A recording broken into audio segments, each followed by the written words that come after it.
கிறிஸ்துக்குள் பிரியமானவர்களே, நாம் ஒரு செய்தியை குறித்து தியானிக்கலாம் என்று ஆசைப்படுகிறேன். எபிரேயர் புஸ்தகம் 13வது அதிகாரம் 5வது வசனம் சொல்லுகிறது, நீங்கள் பண ஆசை இல்லாதவர் நடந்து உங்களுக்கு இருக்கிறதை போதும் என்று நினைங்கள், நான் உன்னை விட்டு விலகுவதும் இல்லை, உன்னை கைவிடுவதும் என்றும் சொல்லியிருக்கிறாரே. இன்றைக்கி நிறையவுடைய வாழ்க்கையில் இருக்கிறத போதும் நினைக்காம அது இல்லை இது இல்லை அப்படின்னு சொல்லி குறைவுபட்டு கொண்டே இருப்பாங்க.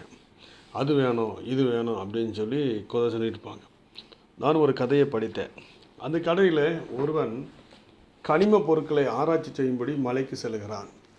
அந்த மலைக்கு சென்று சங்க துரங்களை தேடி பார்க்குறான். அங்கே சில புதை பொருளை எடுக்கிறான்.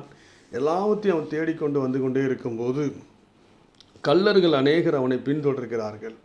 ஒரு குறிப்பிட்ட மலையிலே வரும்போது அவன் ஒரு நாயை வைக்கிறான். அதை அவனை பாதுகாக்கிறது. அது எங்கெல்லாம் வருகிறார்களோ அங்கெல்லாம் குலைக்கிறது.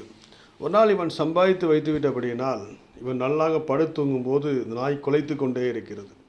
உடனே கோபமடைந்து என்ன செஞ்சு விட்டான், அந்த நாயை சுட்டு விட்டான். நாய் கொண்டு விட்டது.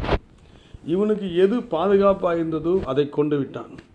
திருப்பு இவன் தூங்கி கொண்டிருந்தான். அந்த கொலைகாரர்கள் வந்து இவனை கொண்டு விட்டார்கள். அந்த தங்கத்தையும் மற்றதையும் எடுத்துக்கொண்டார். இந்த கதையிலிருந்து ஒரு காரியம் நமக்கு தெரிகிறது, எது நம்மை எச்சரிக்கிறதோ அதில் நாம் கீழ்ப்படிய வேண்டும். இன்றைக்கி அநேகருடைய வாழ்க்கையில் எச்சரிப்பு இல்லாதபடி இருக்கிறதுனால அநேக குடும்பங்கள் வந்து பிரச்சனையில் மாட்டுது.